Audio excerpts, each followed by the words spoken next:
issues. So you can go online, booktv.org, and watch Bob Woodward talking about his book, Price of Politics. Thanks for being with us.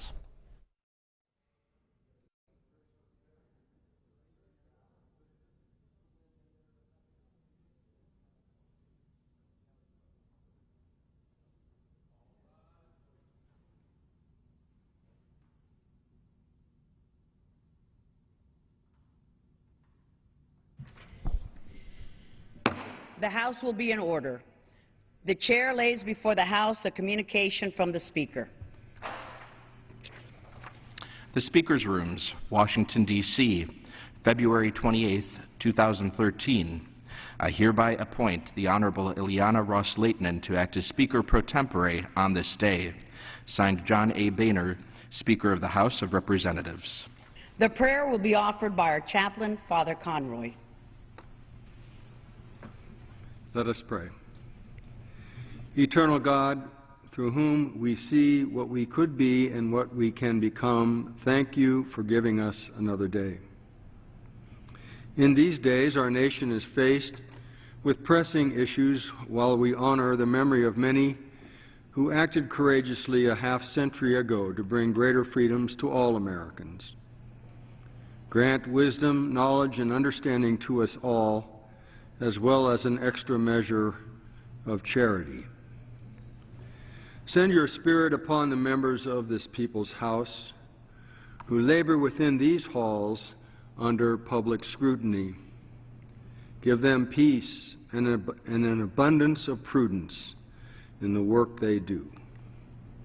And may all that is done this day be for your greater honor and glory. Amen. The Chair has examined the journal of the last day's proceedings and announces to the House her approval thereof. Pursuant to Clause 1 of Rule 1, the journal stands approved. The Pledge of Allegiance will be led by the gentleman from Georgia, Mr. Barrow. Thank you, Madam Speaker. Members and guests, please join me.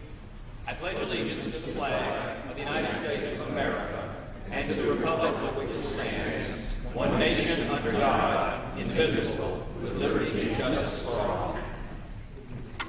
The Chair will entertain up to 5 requests for 1-minute speeches on each side of the aisle. For what purpose does the gentleman from South Carolina seek recognition?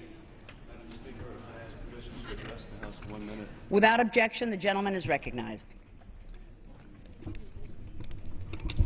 Madam Speaker, at midnight tonight, the Department of Defense and other government agencies will fall victim to the President's sequester. Every American family will be affected by the shifting of funds. In South Carolina's 2nd Congressional District, which I am grateful to represent, the Army's base at Fort Jackson in Columbia is expected to lose $75 million. Additionally, the Savannah River site in Aiken and Barnwell will be forced to furlough thousands of hardworking employees and stall critical national missions due to a possible $200 million budget cut. Both of these shifts will endanger our national security. The President and the Senate have refused to negotiate with House Republicans on a possible solution until today. House Republicans have voted twice to avoid sequestration. Our nation has a spending problem, and we must address these issues before it is too late and our debt spirals out of control. The President should change course and begin working with both houses of Congress to tackle the national debt, which threatens American families. In conclusion, God bless our troops, and we'll never forget September 11th and the global war on terrorism. The gentleman yields back. For what purpose does the gentleman from Georgia seek recognition? Without objection, the gentleman is recognized. Thank you, Madam Speaker. Madam Speaker, in a few hours, the so-called sequester will begin to take effect, and the things we cannot do without will be cut just the same as the things we don't need and can't afford. What got us to this point was the failure to compromise. And what's kept us from solving this problem is that same failure to compromise. Only in Washington can so many folks agree on what the problem is, yet no solutions brought to the table. My home state of Georgia is home to some of this country's most vital military installations, including Fort Gordon in my district, the central nervous system of our national defense. Nearly $1 billion in cuts will spread across these installations and will have devastating impacts on their surrounding communities. Madam Speaker, I urge my colleagues to come back to the table, find the spending cuts we need to avoid this disaster, and begin the process of putting these partisan games behind us. And with that, Madam Speaker, I yield back. The gentleman yields back. For what purpose does the gentleman from Alabama seek recognition? Without objection, the gentleman is recognized.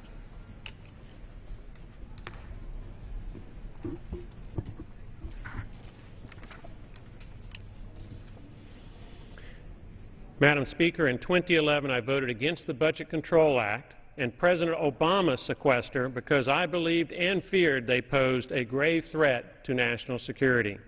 That fear has come true. As I stand here today, North Alabamians face job furloughs in the thousands because Washington would rather spend money on frivolous programs than protect national security. Mr. Speaker, I have voted against sequestration at every opportunity.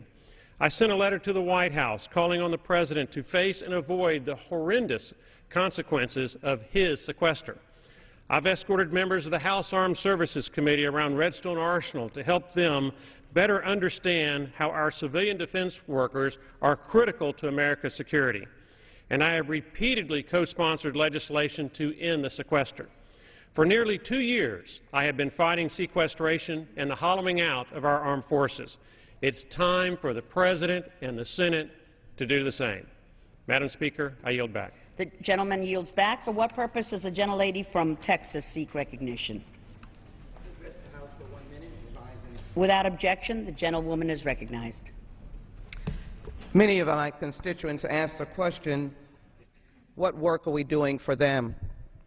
I'm very glad this morning that we will finally end the long journey for the Violence Against Women Act and finally vote on a recognized compromise that the Senate has proposed. But I also say that I'm not here to talk about process and blame when it comes to this pending sequester, which most Americans do not understand. But I'm ready to work, and I believe we should stay at work. We should follow the Senate plan that follows the Buffett rule and provides for modest reductions in defense and does not provide for these devastating cuts until 2014. We can get this done. But we cannot have any compromise when one side refuses to acknowledge that it takes revenue to run this government, to be able to ensure that people have the resources that they need when there's a natural disaster, or that our military has the resources that they need.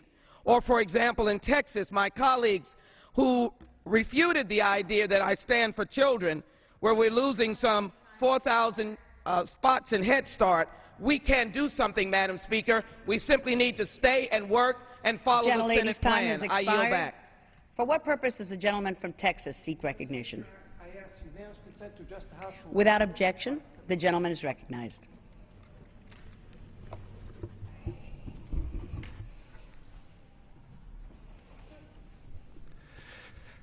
Madam Speaker, I rise today to ask the White House to lead and turn away from Mayan politics. The world is going to end. The world is going to end.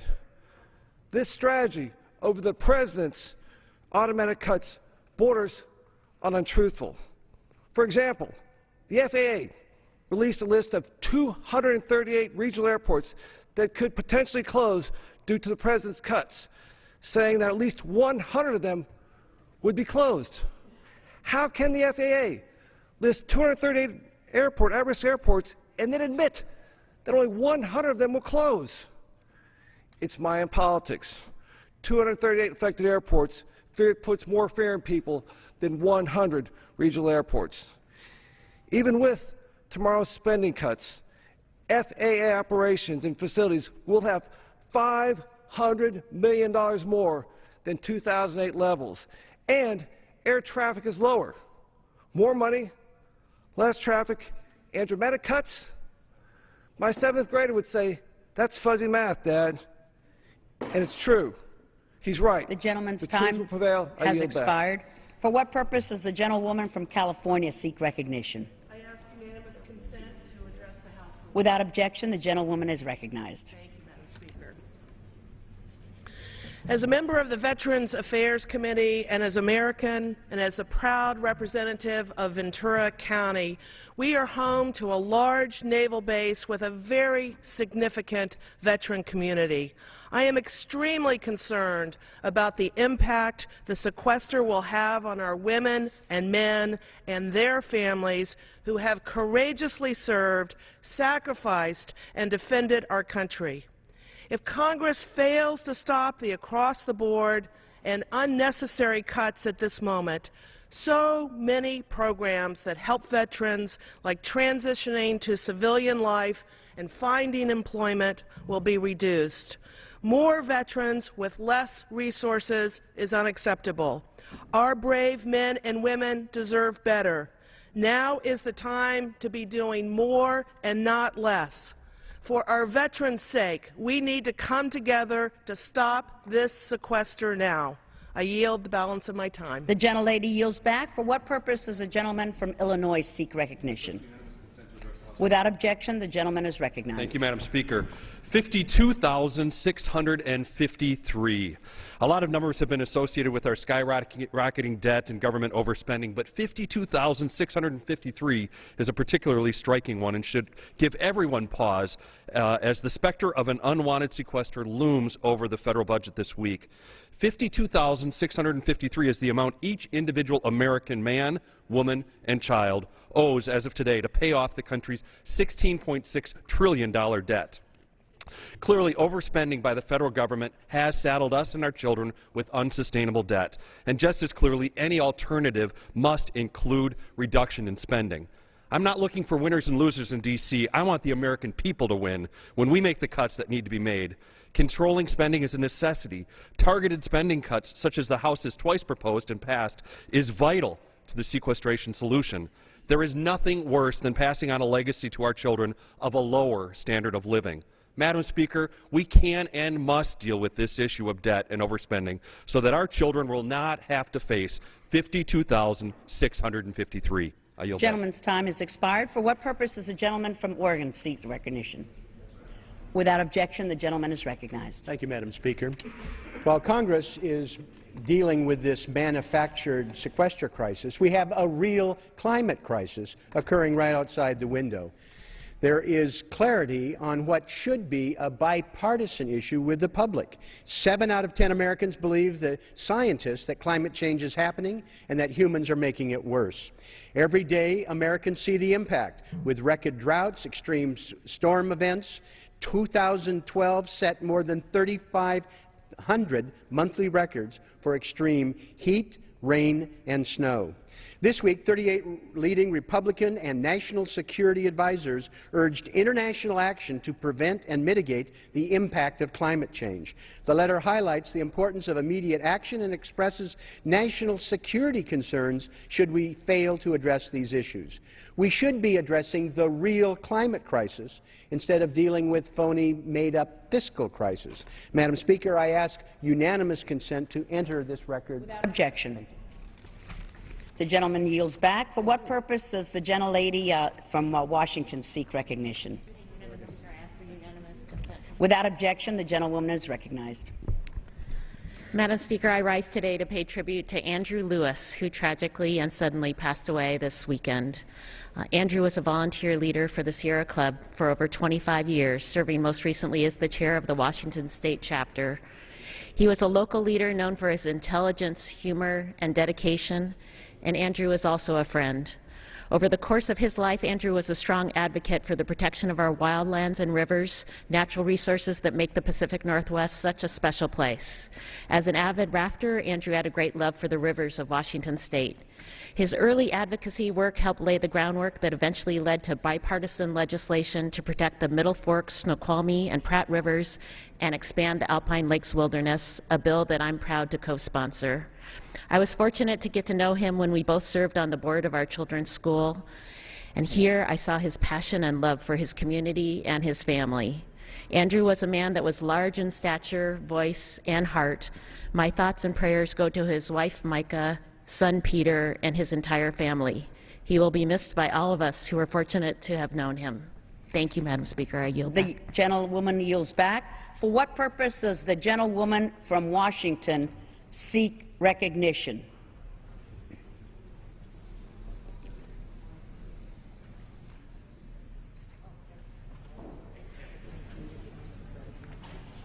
For what purpose does the gentlewoman from Washington seek recognition? Madam Speaker, pursuant to House Resolution 83, I call up Senate 47 and ask for its immediate consideration. The clerk will report the title of the bill. Senate 47, an act to reauthorize the Violence Against Women Act of 1994. Pursuant to House Resolution 83, the bill is considered read. After 1 hour debate on the bill, equally divided and controlled by the Majority Leader and the Minority Leader or their designees, it shall be in order to consider an amendment in the nature of a substitute consisting of the text of Rules Committee Print 113-2 if offered by the Majority Leader or his designee, which shall be in order without intervention of any point of order, shall be considered as read, and shall be separately debatable for 20 minutes equally divided and controlled by the proponent and an opponent. The gentlewoman from Washington, Ms. McMorris Rogers, and the gentlewoman from California, Ms. Pelosi, each will control 30 minutes. The chair now recognizes the gentlewoman from Washington. Thank you, Madam Speaker. I ask unanimous consent that all members may have 5 legislative days within which to revise and extend their remarks and include extraneous materials on S-47, currently under consideration. Without objection. The gentlelady is recognized. Thank you. Today, as we consider the Violence Against Women Act, I'd like to start by thanking our Majority Leader, Eric Cantor, and many Republicans in the House for their time and their commitment to this important issue. The Violence Against Women Act first passed on the floor of this very House nearly 2 decades ago, and it has long enjoyed bipartisan support. Years later, after 2 reauthorizations, a pivotal Supreme Court case, and a nationwide expansion of laws condemning violence against women, Republicans are committed to protecting victims of violence and putting offenders behind bars. And that's why we are bringing it to the floor today. It's important to protect all women against acts of domestic violence and other violent crimes, and ensure that resources go directly to the victims, because that is what this bill is really about. It's about people. It's time to remember why this bill passed nearly 2 decades ago. Protecting women was our first priority then, and it should be our first priority now. And I reserve my time. The gentlelady reserves. For what purpose does the gentlelady from California seek recognition? Madam Speaker, I yield the I ask unanimous consent to speak for 1 minute. The gentlelady is recognized. I thank the Speaker. Madam Speaker, when Congress enacted the original Violence Against Women Act nearly 2 decades ago, we sent a very clear and immediate message to the American people. No, and I emphasize no woman would ever be forced to suffer in silence in the face of abuse. No one would ever be forced to fear for their lives or the safety in their own homes because of domestic violence. That promise formed the foundation of our work then, and it has served as a cornerstone of our efforts in the years since to authorize and strengthen this landmark law. Even as the times have changed, our commitments have remained the same and strong, yet over the years we have always sought out ways to improve this legislation. Today, on the floor of the House, we will have a very clear choice. We have the choice to support the bipartisan legislation that has passed in the United States Senate. It passed with a 78 to 22. 77% of the Senate voted for this legislation. A majority of the Republicans in the Senate supported this legislation. All of the women in the Senate, Democrats and Republicans alike, support the bipartisan legislation that I hope we will have an opportunity to vote on today on the floor of the House. In contrast, we have the House Republican proposal, which, while described in so lovely terms, are a step backward for the women of America and those who suffer domestic violence or sexual assault. It's really hard to explain why. What eyes are the Republicans looking through that they do not see the folly of their ways on this legislation that they are proposing?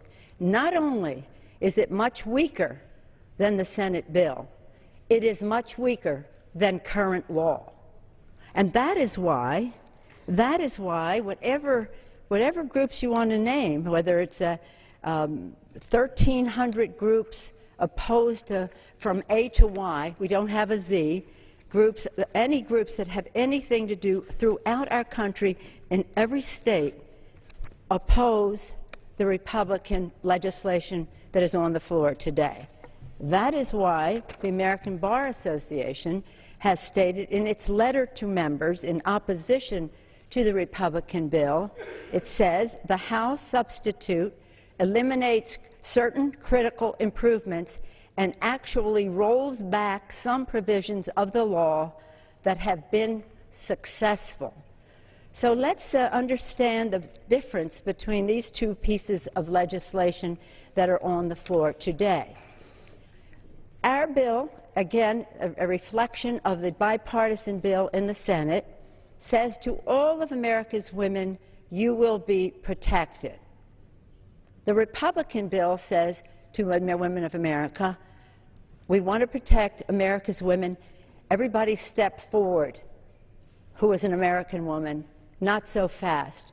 If you're an immigrant from the immigrant community, if you're a Native American, if you happen to be part of the LGBT community. It's just not right. America has always been, and our Constitution demonstrates, a country of expanding opportunity and protection and diminishing discrimination. And today on the floor of the House, the Republican bill discriminates against a woman if she is lesbian or gay, whatever, LGBT, and a member of that community, discriminates against a woman if she lives on a reservation and has been assaulted by someone not from the reservation, discriminates against women in terms of their immigration status. Exactly the women who are the most vulnerable, who have situations where there's a power over them, whether it's immigration law or whatever, the most in need of this bill are excluded by the Republican proposal. So this is nothing to be proud of, this Republican proposal. It must be defeated, and its defeat will enable us to bring to the floor the Senate bipartisan, overwhelmingly passed and supported legislation which strengthens current law, not weakens it, and expands the legislation which was passed. It's not been a partisan issue. I was here when the bill passed before. I saw the great work of Pat Schroeder and of Louise Slaughter, who argued so beautifully for this legislation yesterday as the ranking Democrat on the Rules Committee. I salute the work of Joe Biden, who was really the author. Without Vice President Biden at that time, there would not have been a Violence Against Women Act. And I am so proud of the work of our chairman and a leader on this legislation then and now, our Chairman John Conyers, former chair of the Judiciary Committee, now ranking member. We'll be hearing more from him shortly, but he has been there steady and strong as a champion in the fight to end violence against women. Thank you. Our legislation today, the House proposed, the Democratic proposal, which is really not, it's a bipartisan proposal from the Senate, but that is authored and presented by Congresswoman Gwen Moore of Wisconsin. Congresswoman Gwen Moore has shared her own personal story with us, and the strength of her knowledge of the issue, whether it's knowledge of the legislation or knowledge of the trauma of domestic violence and assault, is something that has impressed so many of us. And when we pass this legislation, and we will, it will be in large measure because of her leadership, her persistence, her wisdom, her knowledge of this issue, and the difference that every word in the legislation means in the homes of America and for women who are at risk. Now, Who thinks this is a good idea? I don't know. I hear the gentlewoman who commands great respect in this body describe this bill as if it's a good thing. It is not. When were we ever going to, did this take so long? It's been over 500 days, Madam Speaker, 500 days, my colleagues, since the expiration of the Violence Against Women Act. Last spring, almost 1 year ago, April of last year, the Senate, in a bipartisan way, passed the Violence Against Women Act, in a bipartisan way. Months have gone by with no reauthorization. The Congress ended, a new Congress came in, the Senate once again voted, again in a strong bipartisan way, for legislation. The House Republicans want to be odd man out on this, or odd person out on this,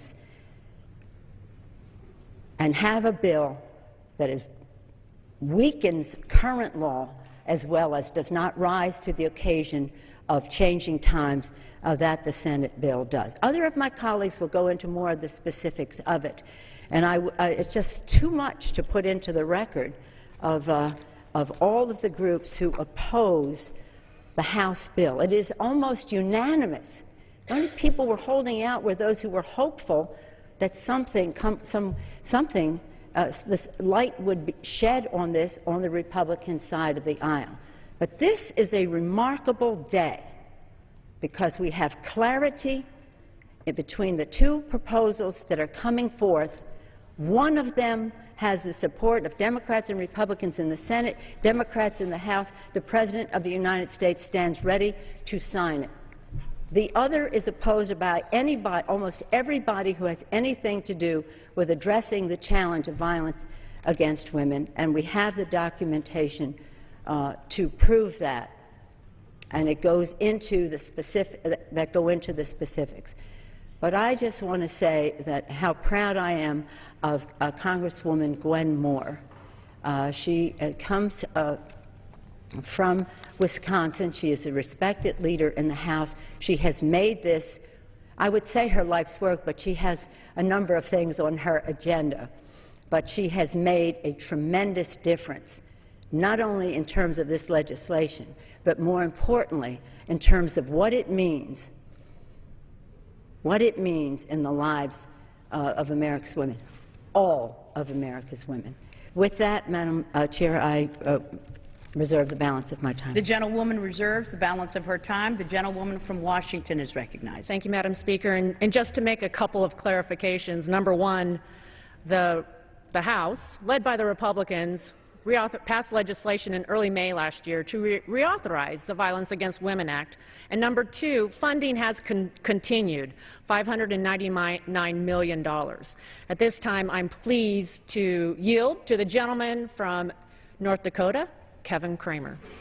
The gentlelady yields how much time to the gentleman from North Dakota? 2 minutes. The gentleman is recognized for 2 minutes. Thank you, Madam Speaker. Just under 3 years ago, a 2-year-old little boy in Bismarck, North Dakota, watched for half an hour while his stepfather beat his mother to death. Today, that little boy is my 5-year-old son. Chris and I were blessed and are blessed to have been able to adopt Abel into our family, where we work every day to dilute the memories of that awful night and many previous to it with new memories of love and affection.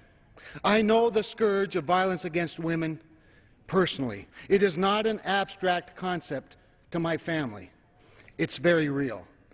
That is why I support and will vote today for the Violence Against Women Act, because I want the shelters and programs that keep women safe to be well funded. I want the advocates of change to have the resources to turn victims into victors. I want the law enforcement officers and the prosecutors to have the tools to impose justice on behalf of my son and other women and children. It's not just theoretical to me, it's personal to me. And while I support the Violence Against Women Act because it's personal, I support this amendment because it's principled. Our Constitution, in its genius, guarantees due process to the accused. The concept of innocent until proven guilty is known as the cornerstone of American justice. It is what gives moral authority to our system of justice. By codifying language like acknowledging inherent sovereignty, I fear we risk giving up the moral high ground for a political slogan that does nothing to protect the victims of violence. Even if you are willing to rationalize trading justice through due process, guaranteed in the 5th and 14th Amendments of our Constitution, we pledged to uphold. Please consider the damage we will have done if a court overturns this act and its protections, all so that because we wanted a good political slogan more than a good law. Friends, let's vote for the Violence Against Women Act that not only protects the vulnerable in our society, but also protects the civil liberties upon which our system of justice Gentleman's is built. time has expired. The gentlelady reserved. Gentlewoman from California is recognized. Madam Speaker, I yield 1 minute to the gentlewoman from Wisconsin, a champion on fighting violence against women. The gentlewoman is recognized. Moore.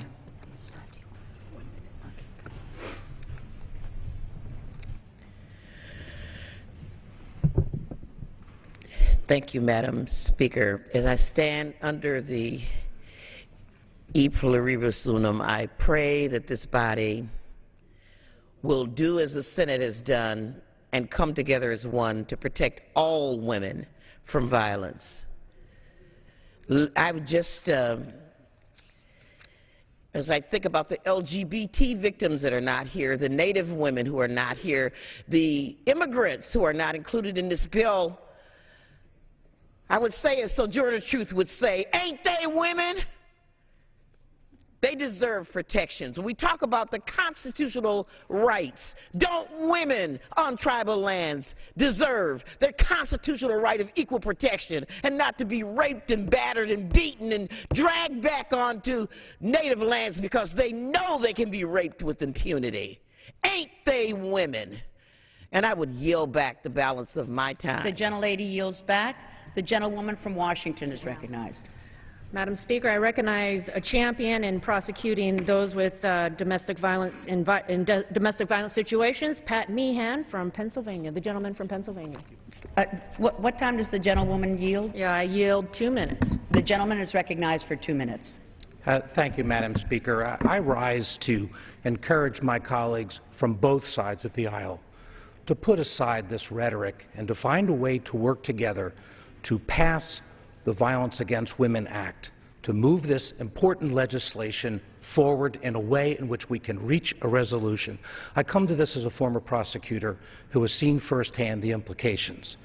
Come to give voice to people who do not have an opportunity to speak for themselves, because one of the things that we realize is that a woman will be victimized 12 times, beaten 12 times before she has the courage to come forward to speak to somebody who needs to be there to be able to help give them a sense of comfort and dignity to be able to retain control over the circumstances. The Violence Against Women Act enables the kinds of resources to be there to have the trained personnel who can make a difference. I had a chance to visit SANE nurses who work in emergency wards, giving victims of rape the dignity to be able to do an examination in the privacy of a room as opposed to being violated a second time out in a public space in an emergency ward. To reduce the time they have to spend for that examination from 13 hours after a rape to 2 hours to be able to collect the evidence and to help that victim to be able to make their case, if they so choose, in court. I have seen the chance to work with victims of violence on college campuses, 1 in 4 women who have in college campuses who have reported that they have been victims of rape or attempted rape. So unquestionably, we must find a way to pass the Violence Against Women Act. In the same way, we must reduce the rhetoric and the misrepresentations and the shameful misrepresentations on both sides about the good intentions to try to do this. There are differences of opinion in small areas. We must find a way to get over those. I rise today to make sure that we give a voice to those victims, to work together to find a way to pass the Violence Against Women Act. Thank you. The I yield gentleman's back. time has expired, and the gentlewoman from Washington reserves. The gentlewoman from California is recognized. Madam Speaker, I yield 1 minute to the gentlewoman from Washington State, Congresswoman Del Bene. The gentlewoman is recognized for 1 minute. Thank you. I rise in support of Senate Bill 47, the Senate version of the Violence Against Women Reauthorization Act. I want to thank the Speaker for bringing this bill to the floor for debate in a time when we must resolve some real disagreements on how to move our country forward. I'm pleased that we're taking this important step towards the shared goal of reauthorizing the landmark Violence Against Women Act. However, I cannot support the House substitute amendment because it fails to include critical improvements passed by a large bipartisan margin in the Senate that would strengthen our efforts to combat violence against women. I'm particularly disappointed that this amendment omits provisions that would enable tribes to address domestic violence in Indian country. This is an issue that's critical in my district. The Lummi Nation, for example, which I visited just last week in Bellingham, Washington, has seen significant increases in violence against women over the past several years. The House substitute would continue to allow for disparate treatment of Indian and non-Indian offenders, while the bipartisan Senate bill includes key provisions that fill this legal gap. There are many other ways in which the House substitute amendment unfortunately falls short. For these reasons, I urge my colleagues to oppose the substitute amendment and support the Senate reauthorization bill. I yield back. The gentlewoman from California reserves, and the gentlewoman from Washington is recognized. Thank you, Madam Speaker. I'm pleased to yield 2 minutes to the gentlelady from West Virginia. Thank you. The gentlewoman is recognized for 2 minutes. Thank you. Thank you, Madam Chair. I rise today to support the reauthorization of the VAWA, Violence Against Women's Act. This is extremely important. I was a past president of a YWCA who has a domestic violence shelter in my hometown of Charleston, West Virginia, and I've witnessed firsthand the good work that they do and that other statewide advocates do in this area of sexual assault and violence against women. And I realize that this is way long overdue and necessary. In West Virginia, every 9 minutes a call comes in, is made about our domestic violence and on the domestic violence hotline. I'm really here, too, to talk about an incident that we never want to see happen again, and that's a little boy named Jalil Clements, who was from my hometown of Charleston, West Virginia. He was in a car with his mother and his mother's boyfriend, and his mother's boyfriend began beating his mother, and he got so afraid, and the car stopped on the interstate, and Jalil got out of that car and started running across the interstate to get help for his mother, and he was hit and killed in the interstate because he was witnessing firsthand one of the most horrible acts of domestic violence. His mother was in danger, and he wanted to help her. And if we don't intervene, if we don't find help, if we don't end this cycle of violence for the Jalil Clements of this country, we're doing a great disservice to our country.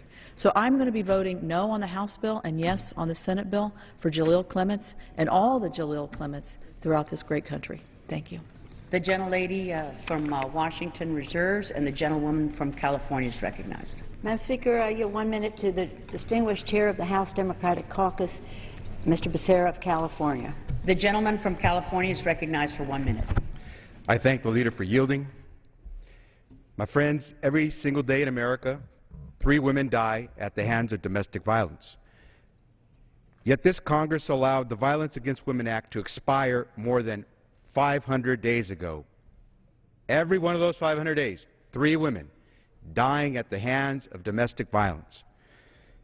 There's been a balanced bipartisan solution passed in the Senate by a vote of 68 to 31 that has been sitting on the table for almost a year to reenact the Violence Against Women Act.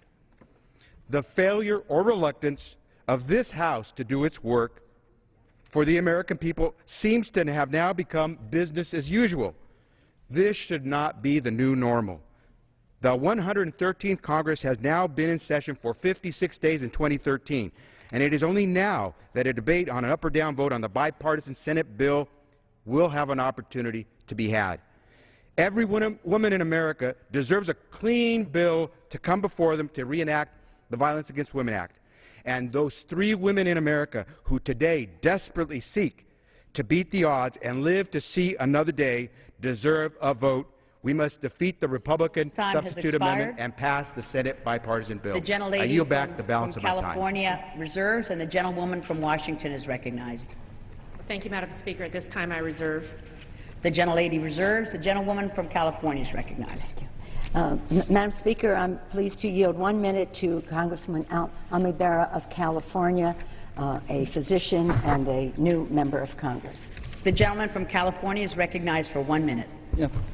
Today I rise as a doctor to talk about the patients that I've taken care of who have suffered as victims of domestic violence. As a doctor, we don't choose to treat one patient or another patient. We choose to take care of every patient that presents. And as members of Congress, as Americans, we don't choose to protect one woman and not protect another. We choose to protect all women in America. That is who we are as a nation. We choose to protect all women in America. I urge this body to reject the House version of this bill and pass the bipartisan Senate version. That is a reflection of who we are in America and our values. As the father of a daughter, this is personal. I want my daughter to grow up in a country where we value and respect every woman, regardless of background, ethnicity, creed. This is personal, and let's do the right thing. I urge this body to do the right thing today and pass the Senate version of the Violence Against Women Act. I yield back the remainder of my time. The gentleman's time has expired. The gentlewoman from Washington is recognized. Thank you, Madam Speaker. I would like to continue to reserve my time. The gentlewoman continues to reserve. The gentlewoman from California is recognized.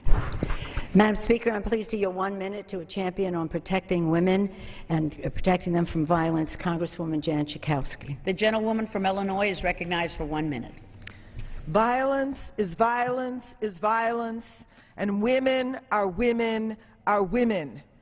For the second year in a row, the Republicans have advanced legislation that not only excludes additional protections for battered immigrant women and battered tribal women and battered gay women, protections that are included in the bipartisan Senate bill, but they've advanced a bill that actually rolls back essential protections that are already the law of the land. We've heard from law enforcement, victims, and victim service providers on the need to pass the improvements included in the bipartisan Senate bill. And last week, more than 1,300 organizations who represent and support millions of victims nationwide joined together and said to bring the Senate bill to the House floor for, quote, a vote as speedily as possible. We need to pass the Senate-passed legislation so that victims of domestic and sexual violence don't have to wait a minute longer. And I yield back. The gentlewoman's time has expired. The gentlewoman from California reserves, and the gentlewoman from Washington is recognized. Thank you, Madam Speaker. I'd like to remind the body that the House amendment actually increases protections for everyone. No protection is denied. And at this time, I'm happy to yield to the gentlelady from Indiana. How much time? 2 minutes. The gentlelady is recognized for 2 minutes. Madam Speaker, thank you. I rise today to urge passage of the Violence Against Women Reauthorization Act of 2013. Let me just start off by saying that I support this bill because it's the right thing to do. I'm committed to ending violence against all women. This bill takes the necessary steps to protect the rights of all of our mothers, our daughters, and wives. The statistics are appalling.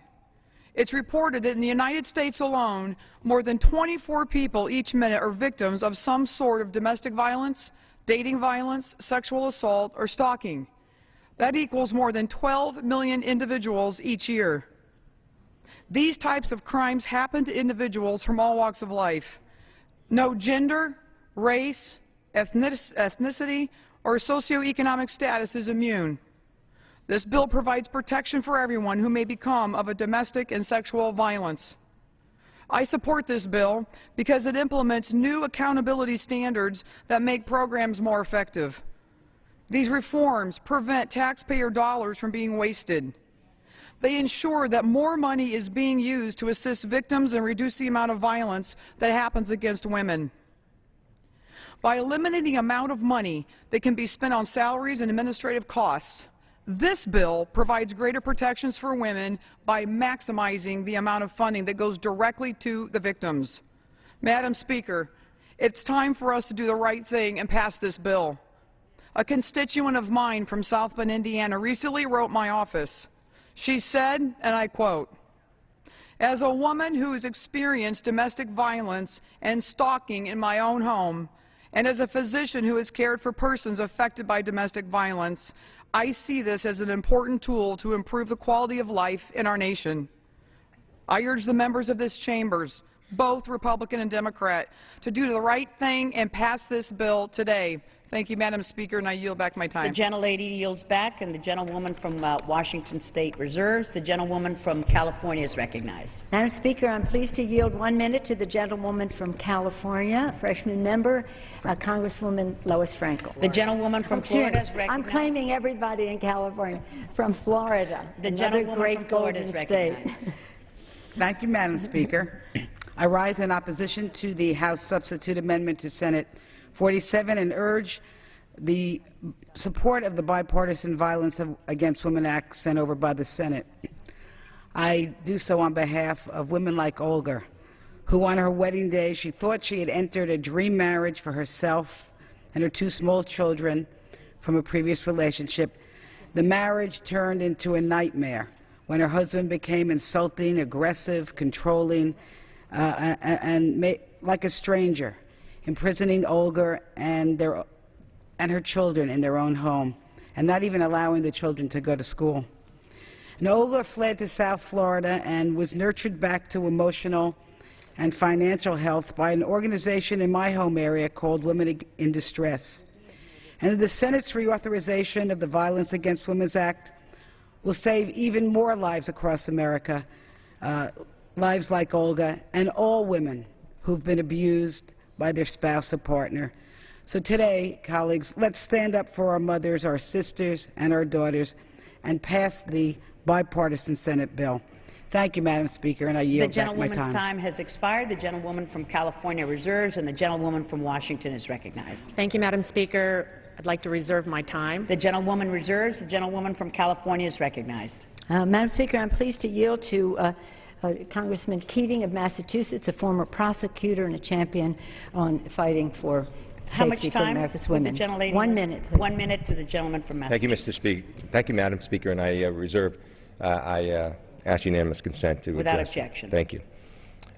Madam Speaker, I was a DA for 12 years. I solicited and I actually used these funds. So as we talk about issues, people see issues. I see faces. I see faces of innocent women who are victims, and I see faces of the perpetrators themselves, the rapists, the batterers, the abusers, who sought to isolate these victims, to strip them away from their friends, their family, social service agencies, law enforcement. I used these funds to create a lifeline for these victims, breaking down walls that exist in terms of people that spoke a different language, had a different culture, had a different nationality. Madam Speaker, this amendment creates walls, creates these barriers that make the victims more vulnerable and strengthens the hands of the perpetrators. Please, all of you, join me in voting against this amendment. And then let's all join together with a piece of legislation that does not punish the victim, but puts the perpetrators where they belong, behind bars. The gentleman's time has expired. The gentlewoman from California reserves, and the gentlewoman from Washington is recognized. Thank you, Madam Speaker. I continue to reserve. The gentlewoman continues to reserve, and the gentlewoman from California is recognized. Madam Speaker, I'm pleased to yield 1 minute to another champion for protecting women, Mr. Larson of Washington State. The gentleman is recognized for 1 minute. Thank you, Madam Speaker, and I rise today in support of the bipartisan Senate version of the Violence Against Women Act that we vote on today.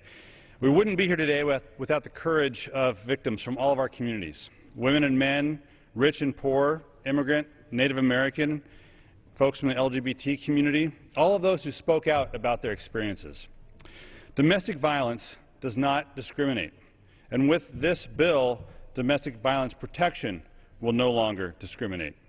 This bill improves protections for immigrants, for Native Americans, and for members of the LGBT community.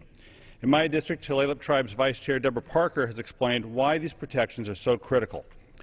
She told me that for far too long, Native American women have lacked serious protections on our reservations.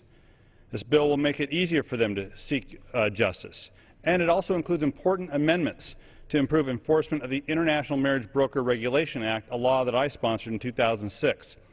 Those amendments strengthen protections Congress put in place for immigrant women like Anastasia King, who was murdered in my district by her husband in 2000. So I urge my colleagues to oppose the House VAWA substitute and to pass S-47. With that, I yield back. The gentleman's time has expired. The gentlewoman from California reserves, and the gentlewoman from Washington is recognized. Thank you, Madam Speaker. I continue to reserve. The gentlewoman continues to reserve, and we recognize the gentlewoman from California. Madam Speaker, may I respectfully request the state of the clock? How much time The is gentlelady from California has 22 minutes remaining. No. And the gentlewoman from California has 20, and from Washington has 20 and 3/4 minutes remaining. We have The gentlewoman 22 from minutes California remaining. Okay, is wonderful. recognized. Thank you. Lois Capps, right here.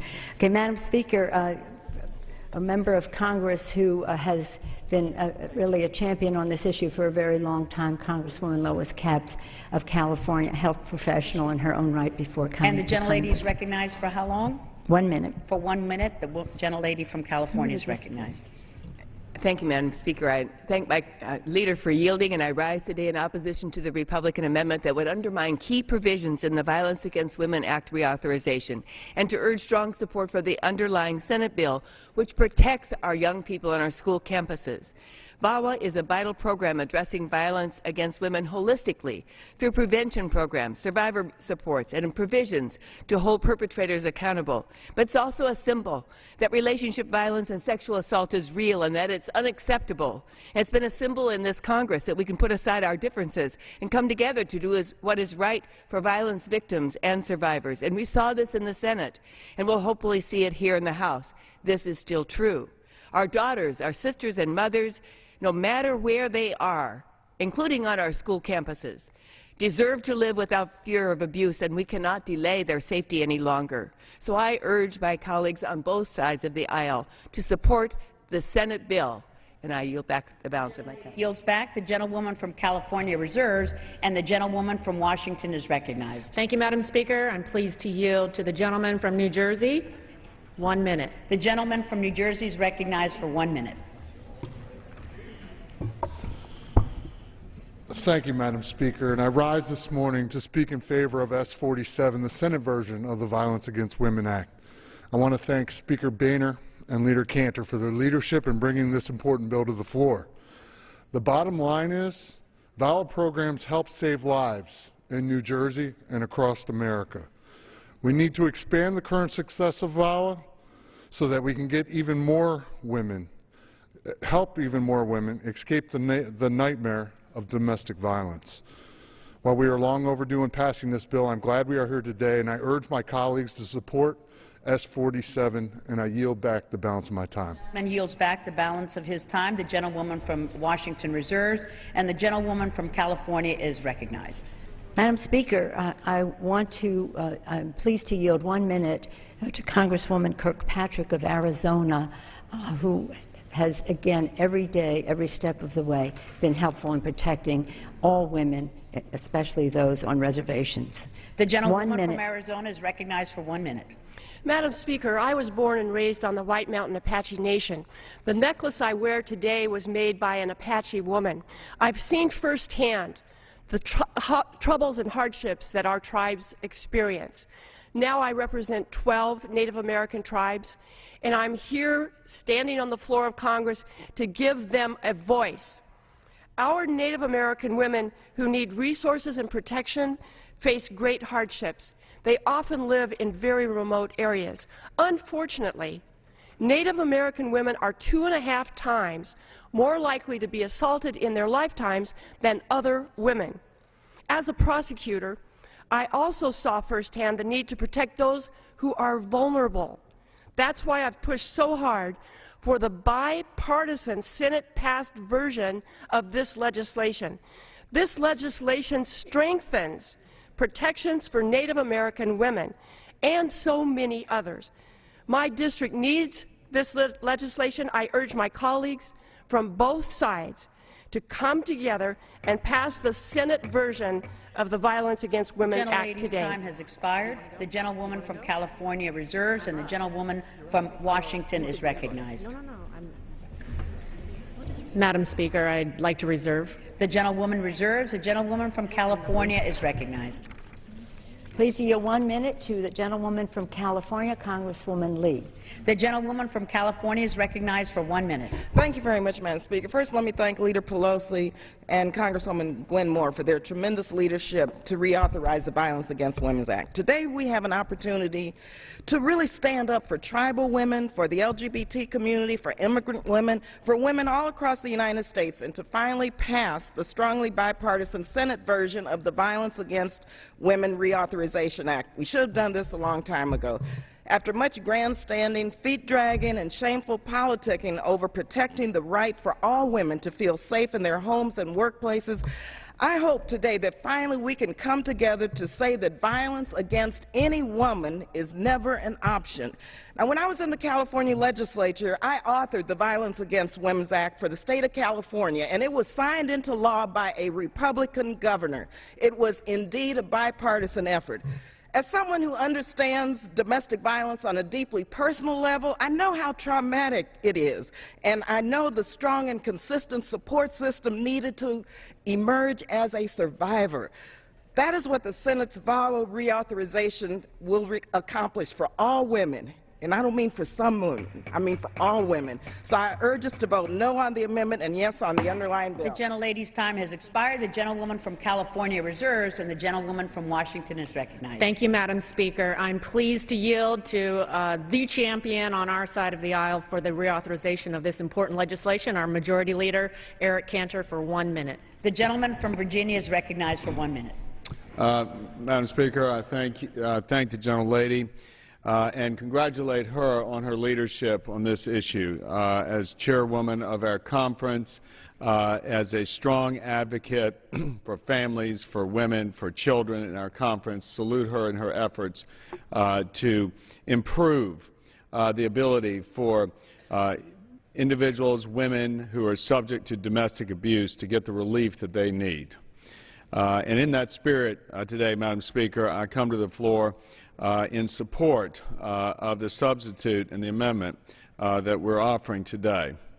Today, Madam Speaker, a mother and her daughter will go to a shelter seeking safe harbor because they're scared. Another young woman will walk into a hospital emergency room seeking treatment from sexual assault. In some cases, women will wait to report such violent crimes because they don't feel there's a support system in place to help them. Our goal in strengthening the Violence Against Women Act is simple. We want to help all women who are faced with violent, abusive, and dangerous situations. We want to make sure all women are safe and have access to the resources they need to protect themselves, their children, and their families. We want them to know that somebody is there and willing to help. And we want them to know that those who commit these horrendous crimes will be punished and not let go. Madam Speaker, that's why we feel so strongly about providing the proper support system and needed relief to thousands of victims and survivors so that they can get on with their lives. For the past several months, we've worked hard in this House to build consensus and to put together the strongest bill possible to improve on that which came from the Senate. Today, I encourage my colleagues to support the House amendment to the Violence Against Women Act in order to end violence against all people, against all women, and prosecute offenders to the fullest extent of the law. And I yield back. The gentleman yields back. The gentlewoman from Washington reserves, and the gentlewoman from California is recognized. Madam Speaker, I am pleased to yield 1 minute to the gentleman from New Mexico, Mr. Lujan, who has been a champion for ending violence against women for all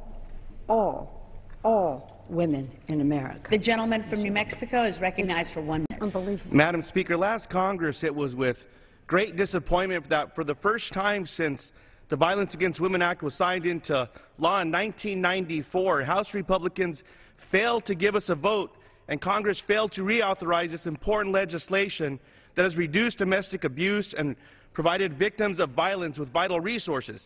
The effort to reauthorize VAWA failed despite overwhelming bipartisan support in the Senate because House Republicans stripped the bill of critical provisions to help women, especially Native American women. Sadly, we are seeing this effort repeated on the floor today.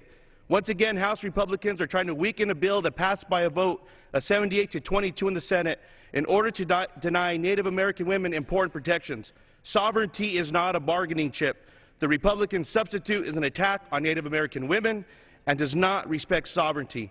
Studies have found that 3 out of 5 American Indian women will experience domestic violence, yet the Republican substitute makes it harder to prosecute abusers and is full of loopholes. I urge my Republican colleagues to drop their opposition to the Senate bill and pass legislation that gives all women, including Native American women, vital protections against abuse. Time has expired. The gentlewoman from California.